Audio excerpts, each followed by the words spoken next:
What if God showed a man the entire world before the flood, then ordered him to seal it away? Enoch saw it, he wrote it, and for centuries someone made sure you'd never read it. Long before Moses wrote a single word of Genesis, there was a man who walked so closely with God that Scripture says he simply vanished from the earth. Genesis 5:24 tells us, Enoch walked with God, and he was not, for God took him.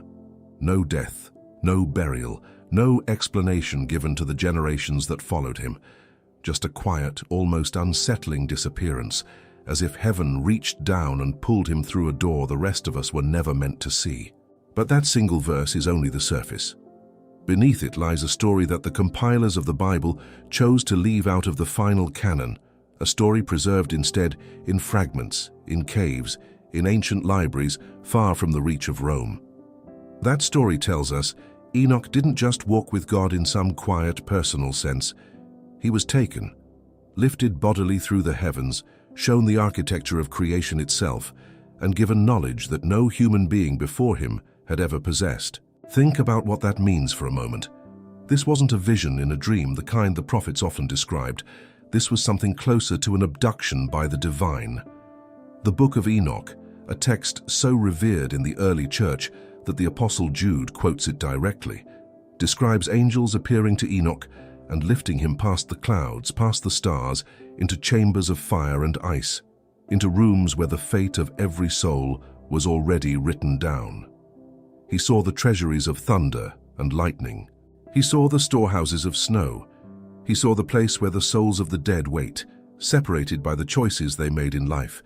And somewhere in that overwhelming tour of the unseen world, God stopped him, turned to him directly, and said, in essence, remember this, write this, but do not let it loose upon the world. Picture the scale of what he was carrying after that encounter. A man who once tended flocks or walked dusty roads like anyone else, suddenly holding the blueprint of the cosmos in his memory, the mechanics of the sun and moon, the paths of the stars, the very geography of heaven itself. Enoch's writings describe gates the sun passes through, winds that carry judgment, angels stationed over seasons and storms most people never think to question. It's the kind of knowledge that could break a man, or transform him into something the rest of humanity would never fully understand again. And still, in the middle of all that grandeur, the instruction remained the same. Some of it stays sealed. That command should stop you in your tracks. Why would the creator of the universe show a man everything and then tell him to lock it away? Ecclesiastes 12 gives us a hint of that same divine caution when it warns that of making many books there is no end, suggesting there are boundaries to what should circulate freely among people not ready to receive it. Enoch's vision wasn't withheld because it was false. It was withheld because it was too true, too heavy, too dangerous for a world that hadn't yet earned the right to carry it. Because here's what Enoch actually saw before the flood came. He didn't just see angels and thrones and fire. He saw the corruption spreading across the earth like a disease. He saw the Watchers, the sons of God mentioned so briefly in Genesis 6, descending from their assigned places, breaking a boundary that was never meant to be crossed. 200 of them, according to the account, bound themselves by oath on the peak of Mount Hermon, swearing together to take human wives and to teach humanity things it was never supposed to know. Not agriculture, not shelter. Things like the casting of spells, the reading of stars for selfish gain, the crafting of weapons, the painting of faces to seduce. Knowledge weaponized instead of gifted. And their offspring, the Nephilim, the giants who walked the earth in those days, grew into something the world had never encountered. Genesis 6:4 calls them mighty men which were of old, men of renown. But Enoch's account fills in what that verse leaves hanging in the air. These beings consumed everything around them. When human food ran out, they turned on animals. When animals ran out, they turned on each other. And eventually, the text says, they turned on humanity itself. The earth was groaning under a violence so total that heaven itself took notice. There's something almost cinematic and deeply disturbing about the picture that emerges. Villages stripped bare overnight, fields picked clean by beings twice the height of ordinary men, families hiding, praying, watching the horizon for shapes that shouldn't exist. This wasn't myth for the people living through it. It was Tuesday. It was the reality they woke up to, generation after generation, as the boundary between heaven and earth grew thinner and more dangerous with each passing year. This is the world Enoch was walking through when he received his commission. Not a peaceful pastoral scene, but a civilization collapsing under the weight of its own corruption, a world so broken that 4 archangels, Michael, Gabriel, Raphael, and Uriel, looked down from heaven and pleaded with God to intervene before it destroyed itself completely. That's not a footnote. That's the emotional center of everything that follows, including the flood itself, including the reason Noah was chosen, including why God felt it necessary to seal away part of what Enoch had seen rather than let it spread unchecked through a world already drowning in forbidden knowledge. If a piece of that world's history was too dangerous for the people alive then, what does it mean that fragments of it survived anyway? What does it mean that we can hold pieces of that vision in our hands today, thousands of years later, when the Watchers, the giants, and the corruption Enoch witnessed feel less like ancient history and more like a mirror held up to our own age? If you want to go deeper into what Enoch actually recorded, beyond what any Sunday sermon will ever tell you, I've put together something special. It's called The Forbidden Book of Enoch, a fully illustrated guide that walks through the Watchers, the Nephilim, and the world before the flood exactly as the ancient text describes it, with imagery that brings every vision to life. You'll find the link waiting for you in the very first comment pinned to this video. It's the kind of resource I wish existed when I first started chasing this story. And if this channel has already given you even a glimpse of the truths that institutional teaching tends to skip over, do yourself a favor and subscribe. There is so much more waiting beneath the surface of Scripture, and I promise you what we're about to uncover next will change the way you read the story of the flood forever. To understand why God commanded Enoch to seal part of his vision, you have to understand what the Watchers actually were before they fell. These weren't demons in the way later tradition imagines them, horned and grotesque. They were angels, holy beings assigned a specific post, watching over creation the way a shepherd watches a flock from a hillside. Genesis 6:2 hints at this in a single quiet line, describing the sons of God, who saw the daughters of men that they were fair, a phrase most modern readers skim right past. But the Book of Enoch slows that moment down and shows us exactly what happened next, and it's far stranger than a passing glance. 200 of these watchers gathered on Mount Hermon, a real mountain still standing today on the border of modern Lebanon and Syria, and made a pact. They bound themselves with a mutual oath, cursing themselves if any one of them backed out, before descending together to take human wives. The leader of this group, a watcher named Semjaza, understood exactly what he was proposing. He told the others he feared doing it alone, feared bearing the weight of a sin this size by himself, so he demanded the others swear with him first. That detail matters. This wasn't impulsive lust. It was calculated, communal, and deliberate, a conspiracy sealed by an oath on a mountaintop under an open sky. Even the name of that mountain carries weight. Hermon comes from a root meaning devoted to destruction, or cursed, and later, Jewish tradition treated the site as a kind of scar on the landscape, a permanent marker of where heaven's order first broke apart.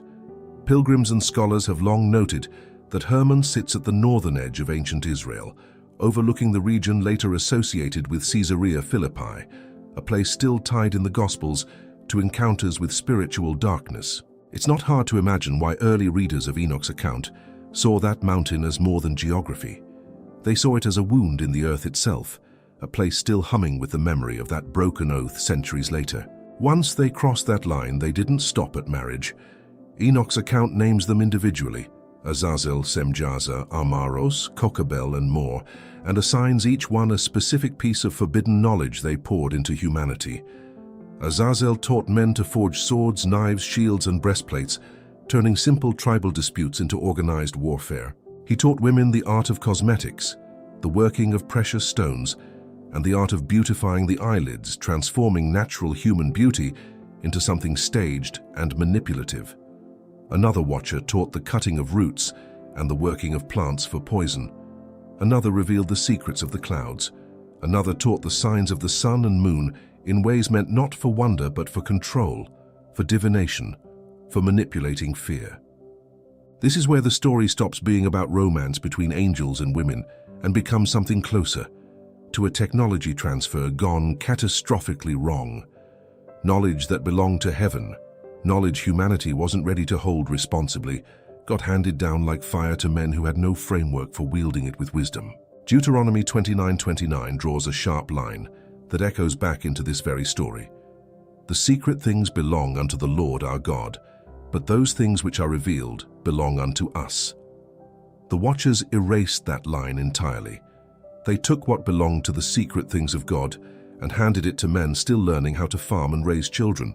The children born from these unions were the Nephilim, and Enoch's text describes their birth and growth in language that reads almost like a horror story, because that's exactly what it was for the people living through it. They grew at an unnatural rate. Their appetite outpaced anything the land could sustain. And when the earth could no longer feed them, they turned predator, consuming livestock, then wildlife, then, in the most disturbing passages of the account, drinking the blood of the people around them. It's a brutal image, but Scripture doesn't shy away from brutal truths when they serve a purpose. Genesis 6:5 sums up where all of this led with devastating simplicity. And God saw that the wickedness of man was great in the earth, and that every imagination of the thoughts of his heart was only evil continually. Enoch, walking through this collapsing world with the memory of heaven's architecture still fresh in his mind, was given a task that must have felt almost impossible. He was told to go to the fallen Watchers themselves and deliver a message they didn't want to hear. There would be no peace for them, no forgiveness, no return to the posts they had abandoned. The text describes Enoch trembling as he approached them, describes the Watchers begging him, pleading with him to carry a petition back to God on their behalf, hoping the man who had walked through heaven's gates might convince the Almighty to reconsider. He agreed to try. He fasted, he prayed, he positioned himself at what the text calls the waters of Dan, and he read their petition aloud, asking for mercy on their behalf. And then, in a scene that feels almost cinematic in its intensity, he fell asleep and was shown another vision, one where the verdict came back clear and final. There would be no mercy for the Watchers. Their sin had passed a threshold that could not be undone through petition or prayer. Jude 1-6 confirms this same fate, reaching into the New Testament, describing angels which kept not their first estate, but left their own habitation, now reserved in everlasting chains under darkness, unto the judgment of the great day. What strikes so many people when they first encounter this part of the story is how personal it becomes. Enoch isn't a distant narrator reporting facts from a safe position. He's caught in the middle, trusted by heaven, approached by the fallen, forced to deliver news no one wanted to hear. He becomes something like a prophet, a messenger, and a witness all at once, standing at the exact hinge point between a world about to be judged and a heaven that had already made its decision. Imagine the weight of that role.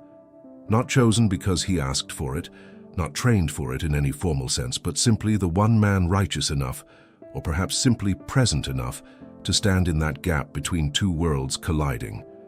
And it's that position right there in the middle of collapse and consequence that makes what happens next in his visions so difficult for even the most devoted readers to sit with.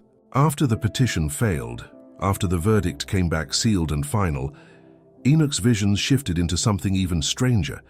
He was shown not just the fate of the Watchers, but the fate of the world they had corrupted, stretched out across time like a scroll unrolling further than any human mind should be able to hold. He saw 70 generations laid out before him, each one carrying forward some echo of what had gone wrong on that mountain, and he understood, in a way that must have felt almost unbearable, that the consequences of Hermon would ripple far beyond the flood itself. This is the part of Enoch's account that tends to unsettle people most, because it suggests the pre-flood world wasn't primitive in the way we usually imagine it. We picture cavemen, simple tools, scattered tribes barely surviving, but Enoch's vision paints something closer to an advanced and deeply organized civilization, one that had already absorbed knowledge no ordinary human culture should have possessed that early. Metallurgy, astrology sharp enough to chart the movements of the heavens with precision. Techniques for building that echo, oddly enough, in structures modern archaeology still can't fully explain. Consider Göbekli Tepe, the massive stone complex in modern Turkey, carved and assembled roughly 6,000 years before anything resembling the wheel was supposed to exist according to conventional timelines. Massive T-shaped pillars, some weighing over 10 tons, arranged with a precision that required organized labor, planning, and purpose far beyond what hunter-gatherers are traditionally believed capable of. Archaeologists who first excavated the site openly admitted it upended everything they thought they knew about the emergence of civilization, forcing entire textbooks to be quietly rewritten. Or consider Baalbek in Lebanon, where stones weighing over 800 tons sit fitted together with a tolerance modern cranes would struggle to replicate today. These aren't legends. These are stones you can walk up to and place your hand on right now. And yet no one has ever fully explained how they got there, or who possessed the knowledge to move them. Then there are sites farther afield that carry the same unsettling quality. Pumapunku in Bolivia, with its precisely cut andesite blocks fitted so tightly they need no mortar. Sacsayhuaman in Peru, its walls built from stone so massive and so seamlessly interlocked that not even a blade of grass fits between them. Tiwanaku, sitting high in the Andes at an altitude that makes construction on this scale almost incomprehensible by traditional means. Even the underwater formations off the coast of Yonaguni in Japan raise the same uncomfortable question, whether what we're looking at is simply erosion, or whether it's the fingerprint of a civilization far more capable than mainstream history is willing to credit. Enoch's account doesn't claim these specific sites, but it does something almost more unsettling. It gives us a framework for why such things might exist at all. If fallen watchers taught humanity metallurgy, engineering, and the reading of celestial patterns before the flood, then a world capable of extraordinary construction isn't fantasy. It's exactly what the text predicts we should eventually find buried beneath centuries of assumption that ancient people were somehow less capable than we are. The Book of Jubilees, another ancient text closely tied to Enoch's tradition, reinforces this same picture, describing a pre-flood world where humanity's understanding of the heavens, the seasons, and the deeper mechanics of creation had already reached remarkable heights, all of it corrupted by the source from which it came. And this is where the story turns from history into something closer to prophecy, because Enoch wasn't just shown the past, he was shown the future consequences of that same pattern repeating. In one of the most quoted portions of his account outside the Book of Enoch itself, Jesus references this coming judgment directly in Matthew 24:37, saying, "But as the days of Noah were, so shall also the coming of the Son of Man be." That's not a passing comparison. That's Christ himself, pointing back to the exact conditions Enoch witnessed, and warning that the same spiritual corruption, the same blurring of boundaries between what belongs to heaven and what belongs to earth, would characterize the world again before the final judgment. Think about what that means. The corruption Enoch saw wasn't a one-time historical accident, sealed away and finished the moment the floodwaters receded. It was a pattern, a spiritual signature that Scripture suggests would surface again, forbidden knowledge repackaged, boundaries between the sacred and the profane blurred once more. Humanity, reaching for power and understanding it, isn't prepared to steward responsibly, just as it did on the slopes of Mount Hermon centuries before Noah ever stepped foot on an ark. Daniel's prophecies carry a similar undertone, describing a time near the end when knowledge shall be increased at a pace that outstrips humanity's spiritual readiness to handle it. Put that alongside what Enoch witnessed, and a pattern starts to emerge that feels less like ancient superstition and more like a warning meant to echo across centuries. Every generation that reaches for power without the wisdom to carry it responsibly seems to walk, unknowingly, back up that same mountain. This is likely part of why God told Enoch to seal so much of what he'd seen. Not because the information itself was evil, but because knowledge without the wisdom or the spiritual maturity to carry it responsibly becomes exactly the kind of weapon the Watchers handed down in the first place. There's a sobering symmetry to that. The very sin that triggered the flood, humanity receiving heavenly knowledge before it was ready, is echoed in the caution God places on Enoch's own record of it. Heaven, it seems, learned something from watching that first catastrophe unfold, and applied the lesson immediately to the man who witnessed it firsthand. What makes this even more compelling is how many of these themes reappear across other ancient Jewish writings that never made it into the standard biblical canon, but were clearly read and respected by the very authors who did shape Scripture as we know it. The Genesis Apocryphon, discovered among the Dead Sea Scrolls, retells portions of this same pre-flood narrative with striking detail about the strange nature of the Nephilim's birth. The Book of Giants, another Dead Sea Scrolls fragment, gives voice to the giants themselves, describing their fear and confusion as judgment closed in around them. These aren't isolated fringe writings. They're pieces of a much larger conversation ancient Jewish communities were clearly having about exactly what Enoch witnessed, a conversation that Scripture only gives us a glimpse of, and that these forbidden texts fill in with startling, sometimes uncomfortable detail. The Book of Giants, buried for centuries among the Dead Sea Scrolls before scholars ever laid eyes on it again, does something none of the other ancient texts quite dare to do.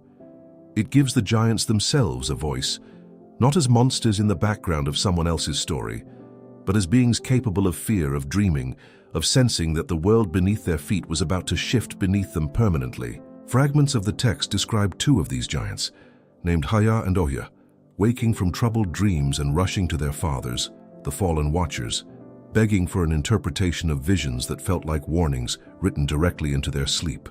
One dream described a garden being uprooted entirely, watered and tended one moment, torn out by its roots the next, an image scholars have long connected to the coming flood itself, the complete uprooting of everything the corrupted world had built. Another dream described a tablet, submerged in water with names written across its surface, slowly dissolving until only a few remained legible.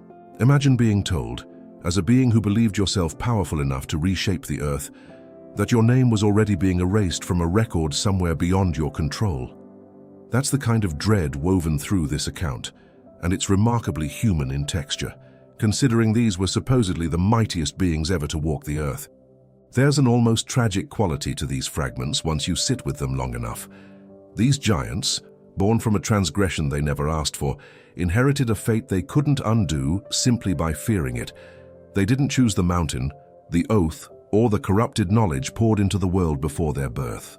And yet the consequences fell on them anyway, a sobering reminder that runs through nearly every ancient account of this era, that sin rarely stays contained to the one who commits it.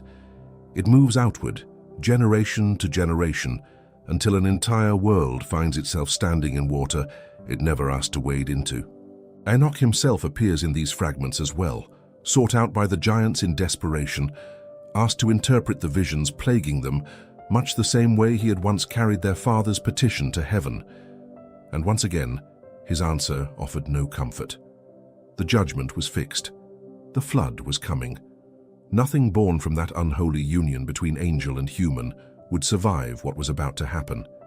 It's worth pausing on how strange this dynamic really is. A single righteous man standing at the center of both worlds, trusted enough by heaven to witness its secrets, yet approachable enough by the fallen and their monstrous offspring to be asked again and again for answers no one else could give. The Book of Jasher, another ancient text referenced twice by name in the Hebrew Scriptures themselves, in Joshua 10:13 and again in 2 Samuel 1:18, adds further texture to this pre-flood world, describing a society so consumed by violence, sorcery, and open corruption that the very ground itself is described as crying out.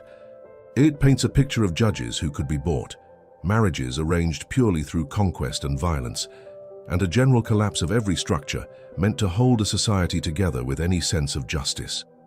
Josephus, the first-century Jewish historian, echoes this same portrait in his own writings, describing a civilization sliding rapidly from righteousness into what he calls a complete disregard for virtue, driven in no small part by the example set by these unnaturally powerful offspring roaming among ordinary men. What emerges from all of these sources together, Enoch, Jubilees, the Book of Giants, Jasher, Josephus, isn't a scattered collection of contradictory legends. It's a remarkably consistent picture of a world where the line between heaven and earth had been violated at its root, and where every subsequent form of corruption, violence, sorcery, tyranny, flowed downstream from that original breach. Genesis 6:11 summarizes the entire collapse in a single devastating sentence. The earth also was corrupt before God, and the earth was filled with violence. Not corrupted in some abstract spiritual sense, but filled, saturated, overflowing with a violence that had become the water everyone swam in. And yet even here, in the middle of humanity's darkest recorded chapter, there's a detail easy to overlook that carries enormous weight. God doesn't simply erase the problem and start over from nothing. He preserves a thread. Noah, described in Genesis 6:9 as a just man and perfect in his generations, becomes the narrow passage through which the entire future of humanity survives. Enoch's own writings suggest something even more specific here, hinting that Noah's birth itself was marked by strange and startling signs, an infant so unusual in appearance that his own father Lamech feared he might not be fully human, feared perhaps that the corruption of the Watchers had somehow touched his own family line. Enoch, called upon once more to interpret and reassure, confirmed that Noah was exactly what he appeared to be, fully human, fully righteous, chosen specifically because that purity had survived intact in a world where almost nothing else had. This detail matters more than it first appears. It tells us the coming judgment wasn't indiscriminate. It wasn't heaven simply wiping the board clean out of frustration. It was precise, almost surgical in its intent, preserving exactly what remained uncorrupted while removing everything that had crossed the line the Watchers themselves had broken. Ephesians 6:12 gives modern readers a framework for understanding why this distinction mattered so much to heaven, reminding us that the real struggle was never simply against flesh and blood, but against principalities, against powers, against the rulers of the darkness of this world. The flood wasn't primarily a judgment against humanity's failures alone. It was a response to a spiritual invasion, a battle fought and lost on Mount Hermon that demanded an answer severe enough to close the breach permanently, or at least for a time. And that phrase, "or at least for a time," is worth sitting with, because if the pattern Enoch witnessed was truly spiritual in nature, rather than merely historical, then a single flood, however total, was never going to be the final word. A breach in the boundary between heaven and earth isn't the kind of wound that heals on its own simply because the waters receded and the ground dried out. It leaves a mark. And ancient tradition, echoed later by prophets and apostles alike, suggests that mark never fully closed, that something of what happened on Hermon continued to press against the world long after Noah's descendants began repopulating the earth. If that breach never fully closed, then the question worth asking isn't just what happened before the flood, but what happened to the knowledge itself once the waters receded.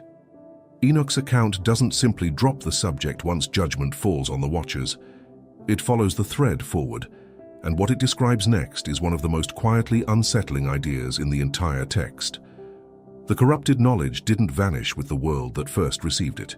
Fragments of it survived, carried forward by the very few who lived through the flood, whispered down through generations who no longer remembered where it originally came from, only that it worked.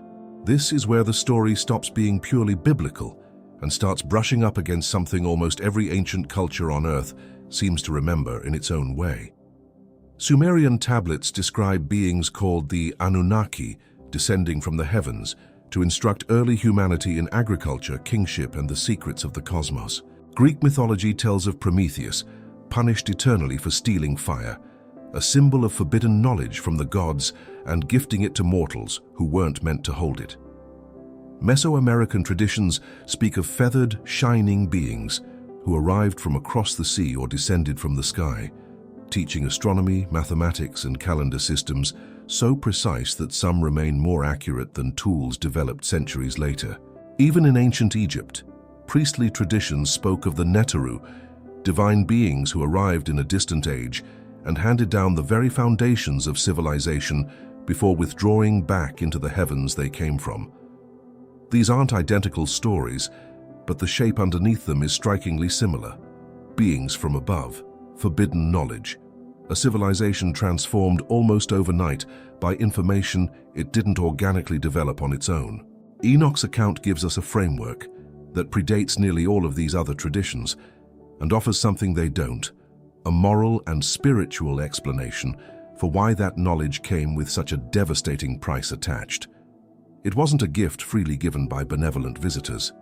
It was knowledge stolen from its proper place, handed down by beings who had already broken the boundary God assigned them, and the corruption embedded in the source never fully washed out of what they taught. That's a sobering thought to sit with, especially when you consider how much of human civilization, technology, ritual, even early forms of organized religion seems to trace back to influences ancient cultures themselves describe as coming from somewhere beyond the earth. It also reframes something easy to miss on a first read of Genesis. The text doesn't describe humanity slowly, naturally discovering agriculture, metallurgy, or written language over countless generations of trial and error the way modern textbooks often assume. Genesis 4 describes Tubal-Cain as a forger of every artificer in brass and iron, appearing remarkably early in the human timeline, almost as if this knowledge simply arrived, fully formed, rather than developing gradually the way ordinary human innovation typically does. Enoch's account suggests exactly why that might be the case. Some of it didn't develop. It was given, and given by exactly the wrong source. This raises an uncomfortable question that Enoch's writings seem to anticipate without ever answering directly. If that corrupted knowledge survived the flood in fragments, scattered and half-remembered across cultures that no longer understood its true origin, does it ever fully disappear? Or does it simply resurface generation after generation, repackaged as science, as progress, as enlightenment? Each time humanity reaches a new threshold of capability, it isn't spiritually prepared to steward.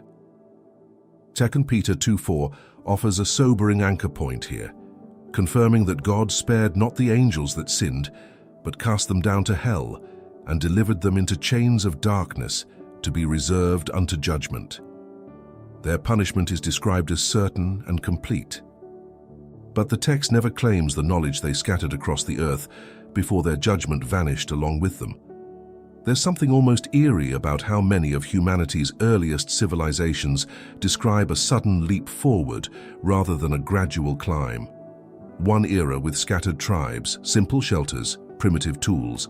The next, seemingly overnight by historical standards, monumental architecture, organized religion, written language, complex mathematics. Historians call this the mystery of the Neolithic Revolution and offer various theories to explain it, but none of them fully satisfy the sheer speed of the transformation. Enoch's account offers an explanation those historians were never working from, one where the acceleration wasn't organic at all but planted, deliberately and dangerously, by beings who had no right to plant it. Consider how much of what defines modern life still echoes the very categories Enoch's watchers are accused of corrupting thousands of years ago. Weapons capable of destruction on a scale earlier generations couldn't have imagined.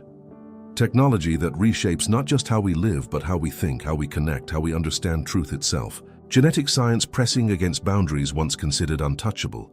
Questions about what can be modified, engineered or redesigned in the building blocks of life. None of this proves a direct chain running back to Mount Hermon. But the pattern Enoch described, humanity reaching for power without the spiritual maturity to carry it responsibly, doesn't feel confined to a single chapter of ancient history. It feels like a warning, still very much alive. Perhaps that's the real reason God told Enoch to seal so much of what he witnessed, rather than let it circulate freely among a world already drowning in forbidden knowledge. Not because the truth itself was dangerous, but because truth, handed to people unprepared to carry its weight responsibly, has a long documented history of ending in disaster. The world before the flood didn't fall because information reached it. It fell because that information arrived without the wisdom needed to hold it, without boundaries, without reverence, without the humility to recognize that some things belong to heaven precisely because earth isn't ready for them yet. And if Christ himself compared the last days to the days of Noah, that warning was never meant to stay locked safely in the past. Which brings us to the part of Enoch's story rarely discussed outside the driest academic circles, the fate of the record itself. A text this sensitive, describing judgment against fallen angels and naming the very knowledge that doomed an entire civilization, doesn't simply survive by pure accident across thousands of years. multiple languages, and the collapse of empires that would have every reason to erase it completely. Something about how it survived, and just as strangely how it vanished from mainstream Christian teaching for centuries, deserves its own careful look. Enoch carried a truth too heavy for his own generation, and somehow, against every expectation, fragments of it reached us anyway. That alone should tell you something about how much heaven wanted this story remembered, even if only in pieces. If you want the full picture, the watchers, the giants, the world before the flood laid out in illustrated detail, the forbidden Book of Enoch is waiting for you in the first comment pinned right below this video. Thank you for walking through this with me today. If this story moved something in you, hit subscribe, drop a comment telling me which part struck you hardest, and give this video a like before you go. There's another video already waiting on your screen, and it goes even deeper than this one did.